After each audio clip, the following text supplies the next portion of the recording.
Herzlich willkommen zusammen and a very warm welcome of course also to our English speaking audience. Afrika für Allmanns, Namibia, Special Season. Wie wir euch erklärt haben, wie gesagt, bilingual, Deutsch, Englisch. But we keep the episodes mostly in English with some intersections of German words in case of verbal emergency, as you know. So, as we always have back our guest Chandre today. Welcome to the show. And I thought I'm your co-host. I didn't know I'm your guest. Oh, you're more than a guest. Just a constant enlightenment to this format. And we brought two guys with us today. Maybe just as a quick introduction, what is our topic for today and who are we having the opportunity to talk to? Well, today we're really speaking about culture and heritage and the preservation and observation thereof. And I will leave these powerful gentlemen to introduce themselves. So we'll start with you, sir. Welcome, and please introduce yourself to the podcast. Hi there, my name is Tim Hübscher. I'm a filmmaker here from Namibia, doing both documentary and fiction films. Okay. I'm Zachary von Francois. I am an animator and graphic designer, currently working at NBC under the same title. Okay. Tell us a bit more about your work, Tim. What do you do on a daily basis? Directors direct, essentially, right? So what it means is that you come up with concepts or you canvas the environment for stories that are worthwhile telling, and then you gradually develop them. So first you take a written concept, see if there's funding that you can find for that idea that you have, and once you have secured the funding, then you proceed. Then you basically start planning it, figure out where you're going to film, set up everything, do the actual filming. And then after the filming, spend time in post-production, much like what you guys are doing with your podcast, I'm sure. Yeah, definitely. No, absolutely. And I think to break the ice here a bit, the idea why we also invited you here was a film that we caught attention of yours, dealing with the memorial of the rider, so-called. So I was just wondering, maybe as a quick introduction, because I know many Germans, I mean, we had the podcast on Namibia, but I'm very sure we didn't engage a lot. That was back in the days of fish rod scandal. I think we were very stuck on the economic topics. Maybe just to give us an idea, what is the rider symbol and what led also to the film that you did there? So the Rider Monument used to be a colonial monument which was set up in 1912 to celebrate or commemorate the fallen German soldiers during the colonial times, and stayed around for more than 100 years almost, and always was considered a sense of pride for the German community here, but I didn't quite see it as such. I do think it's... In what sense a sense of pride? Sorry.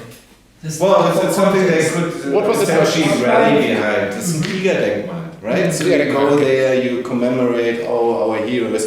It was obviously totally a warped sense of how many people actually died during the Nama and Herer wars, because, I mean, when you went to read the plug, it said like 1,200 German soldiers, 72 Marine officers and stuff like that. So it gave you an idea what this actually was supposed to represent and when it was actually eingeweiht. Inaugurated. Yeah, inaugurated, exactly. In 1912, the speech that was given as this is a symbol that will show that we are ruling here and that we will always rule here. So obviously it has that very weird energy to it. Strangely enough though, over the years, after independence, what I observed is that other Namibian cultural groups started claiming it by going there to take wedding photos in front of it. And that felt like, okay, that's interesting, this is such a weird symbol, but I suppose it's a statement on its own.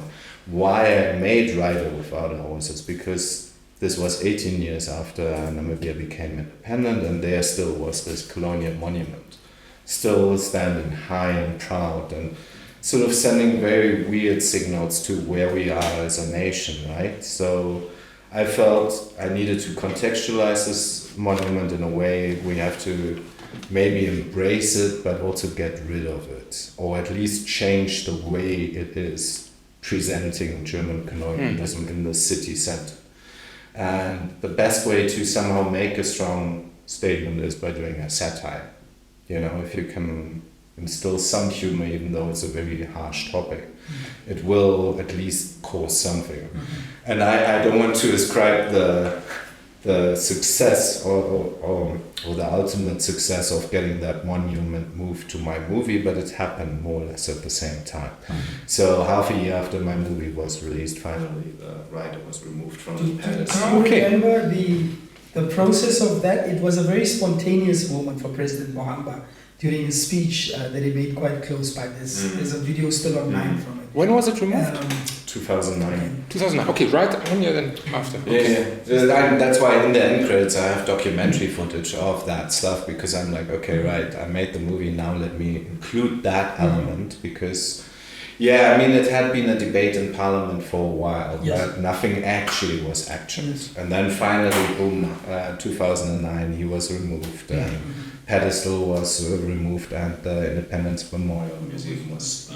Yeah, I mean, this is a very good example of our contemporary debates, also regarding a lot of Western symbols. Statues being removed, being doubted, war heroes, and maybe just to get you in there also, Zachary. Not only you also do animated films, so I guess the kind of visual effect there could speak to you. But I noticed also in the movie your last name was mentioned. At least at some point they spoke about another memoriam. So maybe just to give us some context, what is your background with the memory of your forefather, and also how did you perceive that film back in the days?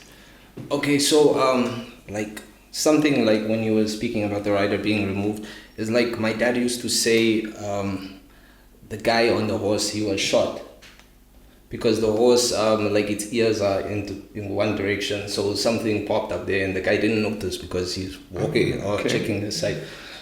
Further, like I didn't know the history like surrounding it, so yeah.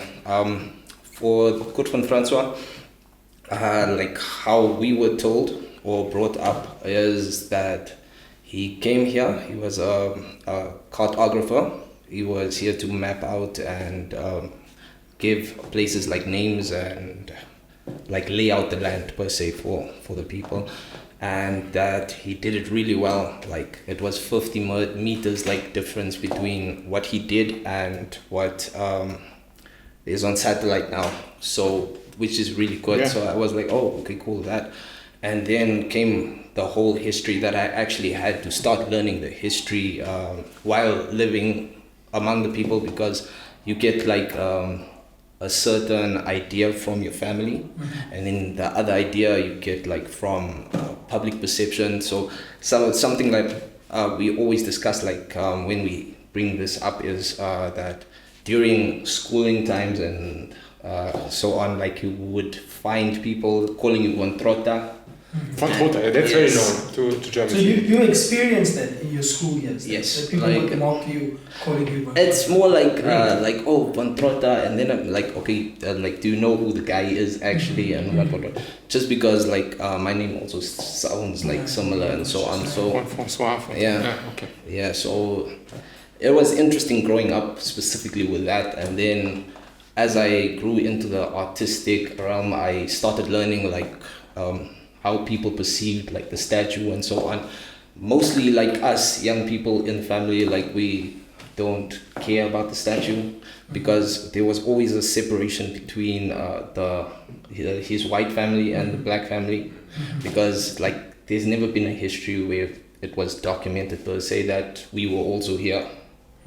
And this was kind of like you have to find now your history, and you hear it like from these convoluted sort or like different sources. So interesting. It always felt like in between. Yeah.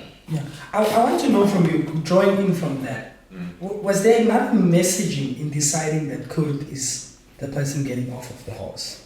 Well, I mean, look, the writer Dagmar, let's debate it whether that was actually Zachary von Francois or not. It's supposed to be a generic writer. Look, the idea originated because there was a saying at that time. My girlfriend was Oshiwambo, and she said one way of referring to Windhoek is which means the place of the man who never gets off the horse. And that for me was like amazing, to refer to Windhoek as such. And then I thought, well, but if that is one way of referring to it, what actually does happen if this guy gets off the horse? And if he sort of like experiences the 100 years later? Because if you sort of like try and look at it creatively, he would have last seen this place in 1912. How would he respond if he came to life in 2008? And that was just to sort of like have a basis for potential comedy on the one hand, but also to allow him to go on a journey of self-discovery, rather than... Zachary von Francois also features in the short film, because that was obviously the other statue that was still around in the heart of Windhoek at that time. But it was more sort of like, I've been through this once. That was the idea with Zachary von Francois, that he already came to life and went back as a statue. Interesting. I mean, we also had a discussion a few days ago about, especially in the West in general, like we are having now problems with our own history and past, and people try to actually fight about it, and whether we can even have, I don't know, a Churchill statue in a country like Great Britain and stuff. But maybe just for you guys, I know now you have a very different perception of your history with this direct lineage there. But what do you attribute to a statue? What does it do to you? Maybe even if it's not your forefather, but someone from a very historic time. I'm just curious, what do you guys associate with statues? So, especially for this statue, because like of the lineage, it's like this person is there, people dislike this person did bad things, and it's like kind of like you have to keep your head down and just keep working in order to kind of make up for what this person has done. So like this has been kind of a consistent thing, and I like, especially with my father and a few of my uncles, I've seen them kind of just trying to do the best that they can.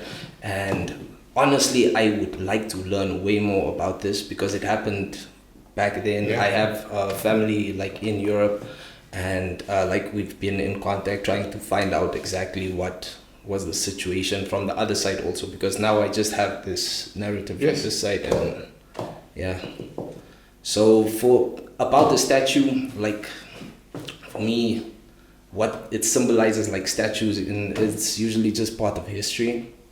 Like the history that surrounds it needs to be told, so like bringing that together. So it doesn't matter where specifically the statue is, like as long as, oh, there's a statue, why is the statue here, what happened during this time, like on both sides. So. And then maybe for the both May I just do that? Please go. No way, please.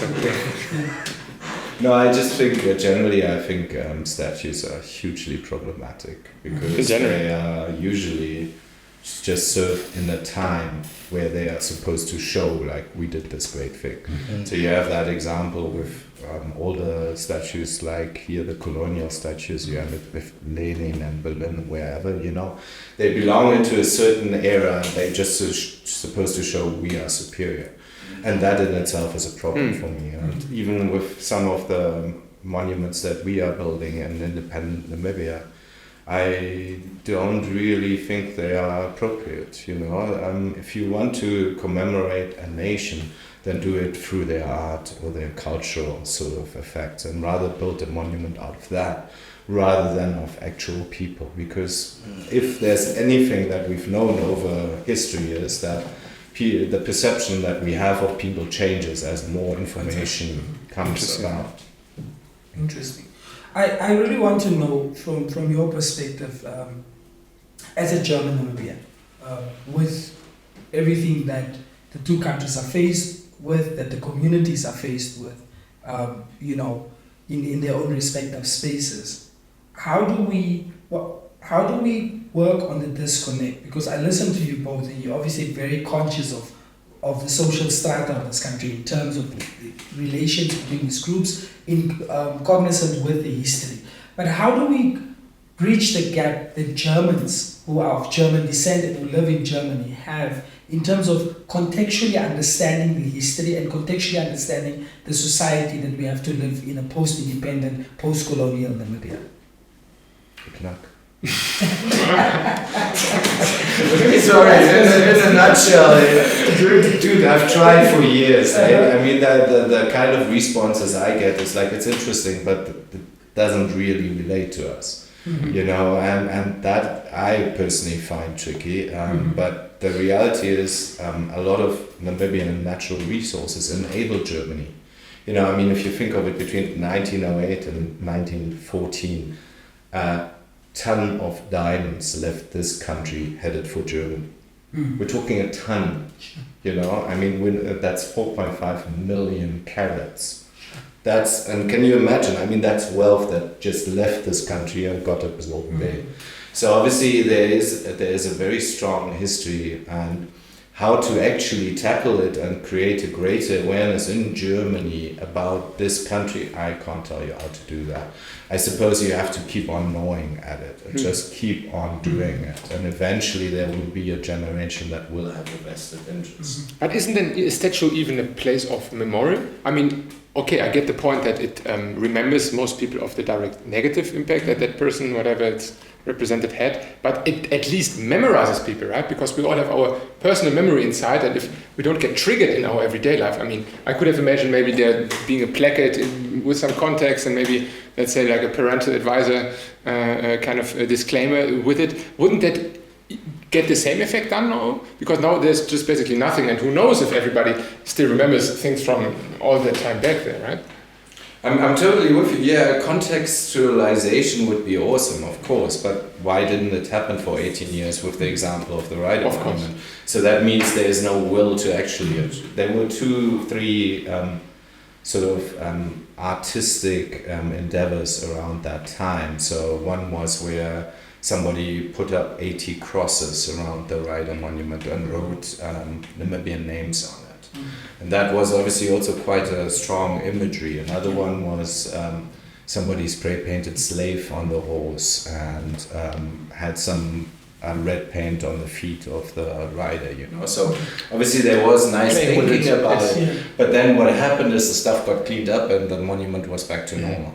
So the context was gone within a couple of days, right? And then the question is, okay, if you're just always going to clean up, you know, artistic statements like that and refer to what this ugly thing call for action and so but I also think, Frederick, just contextually, I think that there are spaces reserved. I'm of the opinion that museums are reserved for history. Museums are there to tell the story of history, especially if there's a significant event. But the public space must indeed be a reflection of the society at the time. And if what is in the public space triggers trauma, then we have a responsibility to deal with that. No, absolutely. I mean, it's the victims who are living now in Windhoek predominantly, not the perpetrators of that very statue. I agree, definitely. Maybe just having now the opportunity to speak someone of a mixed descent of both now the German and the Namibian forefathers. How do you perceive these clashes of heritage, of culture? I mean, is it something that is still ongoing with you, or do you think that overall it is more like on a political sphere now with all these things connected to, I mean, German, Namibian politics, genocide, and green energy, and all this? Does it still connect to you, or is it more generic? How would you describe it? So, like I understand it now, is like, or how it affects me, being an in-between. Exactly. It's like I've been an in-between, like I've grown up like this. I grew up mainly on the farm at the start of my life, and then I moved here, and then I was like learning these different things. Now there, you are von Francois. Like I came, like I have a friend, Patrick Sam. Like we discussed this, and he said, no, you have to be like in a group of people. Like you have to decide like where you are, because he asked me like, do you know like the Damara side of von Francois or my heritage, and then the white side, and then I was like, because I know more of the white side because this has been better documented. So the black side not as much.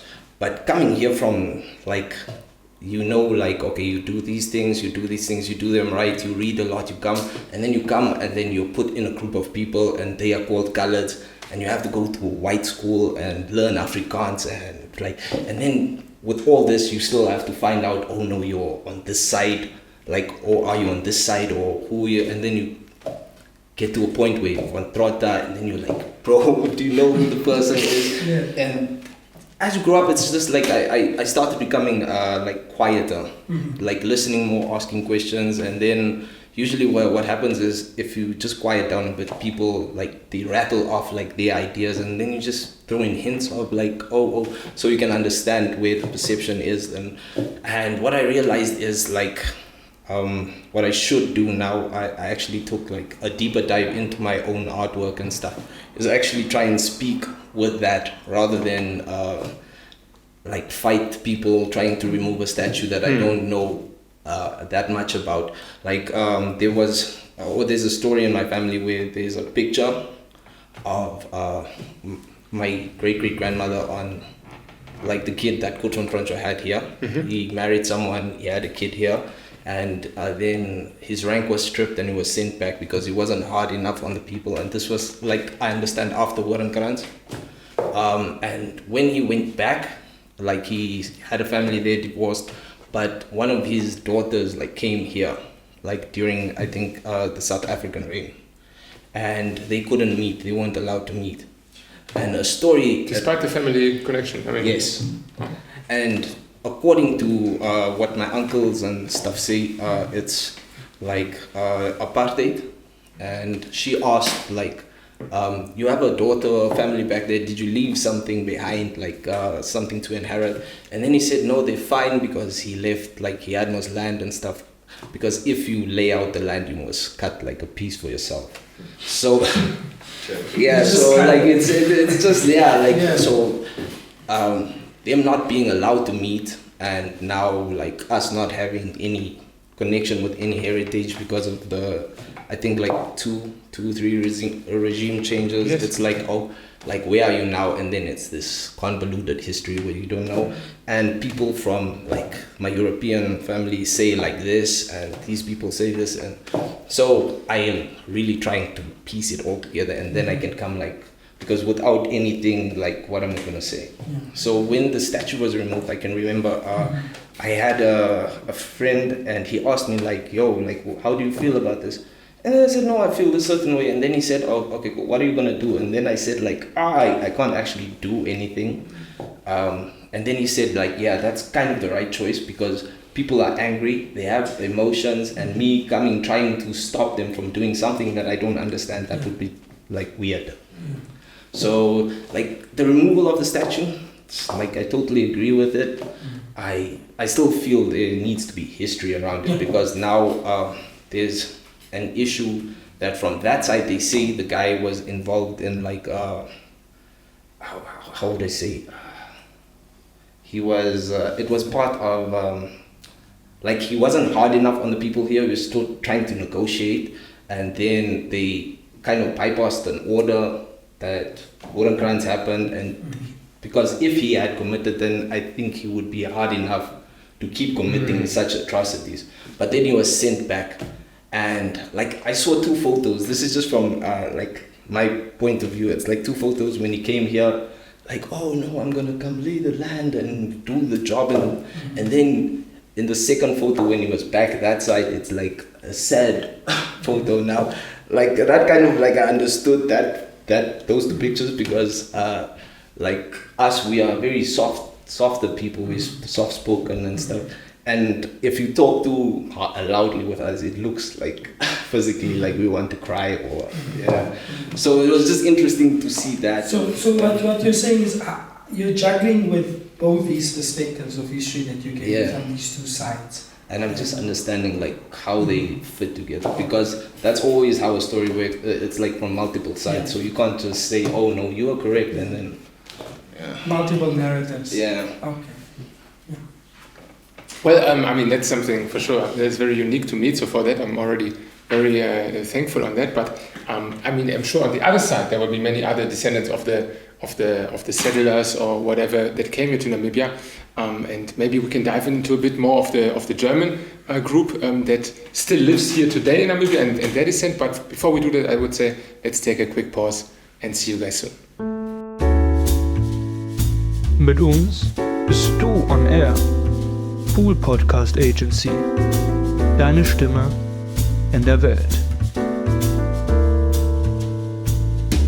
Willkommen zurück welcome to the second half, and I think we got already going here, interesting debate. Maybe to start with you, Chandri, what do you perceive from all of this cultural heritage between Namibia and Germany? How did that catch you? And maybe now with having two interesting guests here today, one of a mixed German Namibian descent and someone from the German descent group here in Namibia. How did you first get in touch with these diverse stakeholders in our shared cultural heritage?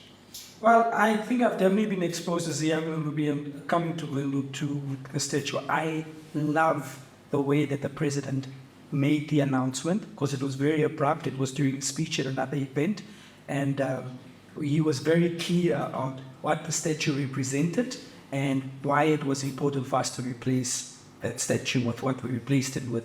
What we replaced it with is up for debate, whether that was the right move or so, but I was one of those Europeans that felt that history is meant to be preserved in museums and textbooks, but the public space must celebrate the heroes of our time or the people of our time. And it is important that the victor in this case, being Namibians post-colonialism, post-independence, are the ones that are celebrated. So I think in contrast, the second statue that was put up of the two Namibians with the chains broken, that for me is very symbolic. And I think it goes into his point earlier where he was saying, instead of celebrating individuals, that really celebrated the men and women who sacrificed their lives to be able to bring us here. So I think it is important that these debates happen, even with the fall of the Statue of Good. I think that the debate around it was important. And even from the first time when it really attracted traction, it took quite a while for that debate to drag on until the City of the Council decided to let go of the statue.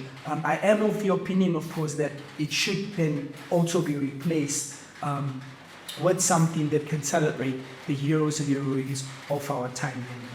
But I quickly want to come to you. Your views, do you see them as being held commonly by Namibians of German descent? And if not, why then? I don't know. I think times have changed. I would say when I started making films, they were not a common view. But there's a whole generation that grew up since independence, even post-independence, that hopefully has started making their own decisions and their own mind up about how to interact with Namibia on a broader scale. So I would like to believe, now I have to speak loud like a German because of the raindrops. Break it, break the rain. Right. Achtung! But generally, I do think there's still problematic views that persist to this day.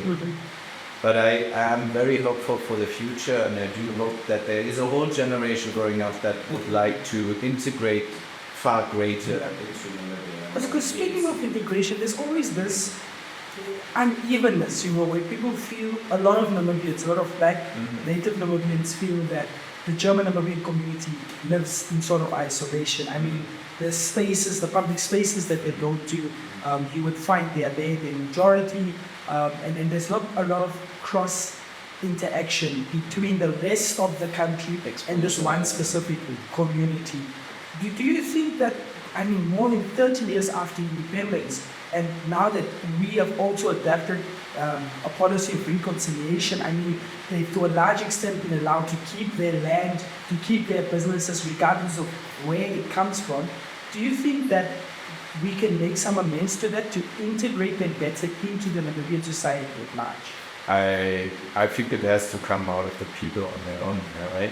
So why it was important for me was because Namibia, if you just look at it from the small German community, is a very boring place. Yes. I mean, it's already a very sparsely populated country to begin with. But if you even reduce that to only about 20 or 30,000 people you want to interact with because of your preference, you're not going to have an exciting time, right? But if you actually embrace the way we are as a nation and that kind of smarty box that we are, all the different cultures, all the different languages, then you actually can have a really great time there. That's definitely what I would want. I can't make other people want that. They have to decide it for themselves how they want to feel, but to me that's the best way of being in this country. Zachary, how was it for you? I mean, you told us already that you were engaged also with how do you call them? Namibians of German descent, right? That's the original name. But you grew up also with both kind of cultures there. Do you feel like a difference between those different groups in Namibia, or is it still something that is more your difference in between those two groups? So something that I've kind of realized is there's no like real interaction between these. Like there's no real interaction between these two groups. Like I feel like German and Namibians, they can leave and come back like they want, and we are here, but they still kind of to the side, like on their own space. And I had a conversation with someone once where she said like, oh no, she's actually just here for winter. It's winter in Germany, so she comes down to a place. Of course. Yeah. I mean, energy costs, have you seen them in Europe these days? Yeah, so like for us, we kind of don't have that flexibility, and it's kind of harder for us to do so. Now, something that I realized is, especially with the kids, because it's always like, no, they're on that side, we don't know anything about each other. Mm-hmm. It's like a clear separation, like you are there, we are here. Mm-hmm. So whenever, like, I've kind of seen like Ease. Yeah. Nice. Yeah, so he is speaking to the masses, but a lot of Namibian, like on this side, don't kind of follow him to that extent. Yeah. Yes, because they feel like he has a advantage, because he can move back and forth. So you kind of coming up and struggling for everything you do, and them just yes. So like there's like with them, especially with schools, because the schools, like I feel like private schools came from segregated schools. Mm-hmm. It's like, how are we gonna do this law-abidingly so that people are on this side and people are on this side? And that for me is like a very big issue here, because now the kids aren't interacting. You would literally walk by someone of a different descent, and in Namibia, like back in the day, people used to be multilingual. Yeah. So everybody, and then segregation and all this, and now the amount of people more, and like the older people can maybe still speak 1, 2, 3, 4 languages, but now it's like, oh, you speak the language, and now with them on that side, it's like even broader, because the divide is even broader, because now they're also white. So now you walk past each other, and usually as Namibian people, we're like, hey, or you just do something, and yeah. Even if you don't know the person, but with them, the interaction is more like, oh, like I'm doing my thing. We don't exist in each other's realms unless you work for me or. And these are the shared spaces, I guess, that you then also would first need to have also common understanding of history, right? Because, I mean, from my understanding, at least in Germany, I got very late introduced to this entire, let's say, Namibia colonial past. I mean, we've mentioned in many episodes already the other large dominating German historical chapters. I'm sure you're aware there's not a lot of space, let's say, in education. But also for me, I personally had a great aunt who was a missionary in Tanzania, so I was there at a young age, my parents even more often, and I got kind of early on this colonial history of Germans in Tanzania, and then very late, only thanks to you, also in our vivid discussions, the whole chapter of the German history here in Namibia, and of course then also the let's say negative impacts even into that. What you say, it's part of the privilege that Europeans hold, in Germans specifically, not you specifically, but in general, to sort of avoid the memory of these atrocities of the colonial times, and perhaps that too can be seen as a reason of, oh, we're not going to engage with this, like you said earlier. Yes. Yeah, it's interesting, but okay, it's far-fetched from this, yes. Far away from this. Don't you think that too is firstly to be a point of privilege, right? That you can hold that this is far moved, I'm not interested in this, because then I don't have to take responsibility, and as a result, has also led to us not being able to get past the stumbling blocks in this relationship. No, absolutely. I mean, it's a privilege to have such a, let's say, large history or large responsibility in some part of the history to ignore certain elements, right? I mean, with such a diverse topics of history to engage in, I can to some extent at least understand why Germans not by default know so much about it. We are doing a part here to change that to some extent. I think that's very important. But I at least was of the perception that here in Namibia, you guys all have more or less the same the same understanding of it, despite being so far back. Because how else, and this is maybe an open question to you guys, how else do you get people to deal with a history that is more than 4, in your case 4 or 5 generations even, behind you? How do you get that? Maybe through media? What art? I'd like to ask you a question. How do you feel about the German colonial history not being part of the curriculum in schools in Germany? I mean, it's coming to some extent. I think some this is history what, books. 100 years later, Of course. later. Yes, no, absolutely. How It's, is that right? When it never was part of the curriculum? Well, I can only explain it because I didn't have it in the history, although I had a historical major in Abitur, wir sagen Leistungskurs, and it was very centered on the time between the First World War and the German unification. So that is the dominant span, with Weimar and the Nazi regime and separation, etc. And I often ask myself why, even in my generation, it was not there yet. And the younger ones now, I mean, that is maybe 6-7% of the population. So I think it can only come out through a public discourse. And my positive explanation would be to your question that they prefer to focus on other parts being more culturally relevant. And that the existence of Namibia in its size and in its connection for the majority of Germans, or let's say also the allies who were engaged long time in Germany, was not of the same relevance as maybe communism, Nazism, even the cause of the first 2 world wars. So I think it's a deficit of understanding how that even affected maybe other histories, right? That came on later on. I mean, the genocide, there's a direct line you can draw to other forms of extinction of people groups. And Göring's father was a governor here. Exactly. For example. Exactly. And, I mean, those are recurring historical people. And I mean, if you say it's focused on one highlight, etc., the reality is the colony was already lost in World War I. Exactly. So there, at least I would expect there could be a little bit. At least a footnote of some sort.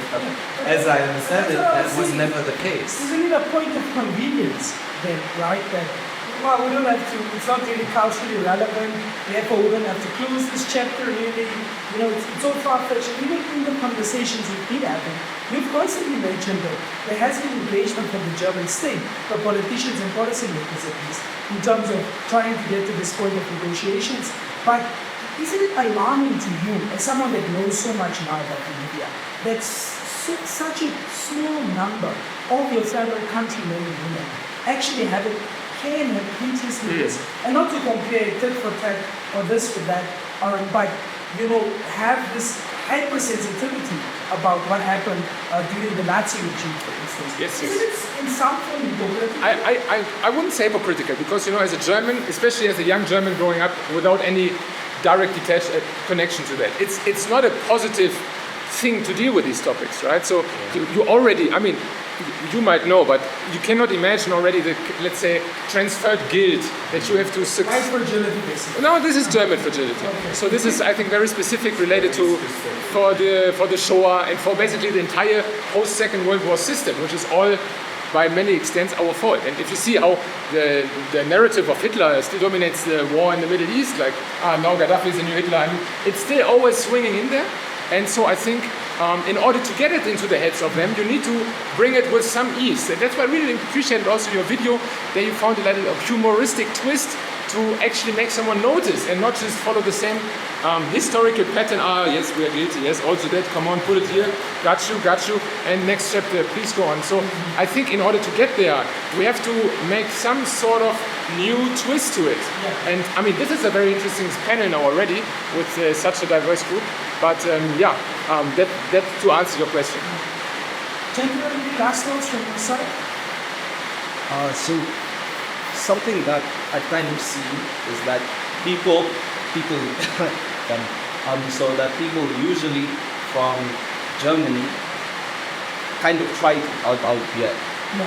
But yeah. But from this side, well, what are we doing from this side? Yeah. It's like their own land, they have their farms, they have their celebration, they have their schools, that side. And us actually mixing and helping and doing things like, especially for the kids, for the next generation. Yeah. It's kind of not seen as much. So how do we reimagine a future different from the status quo?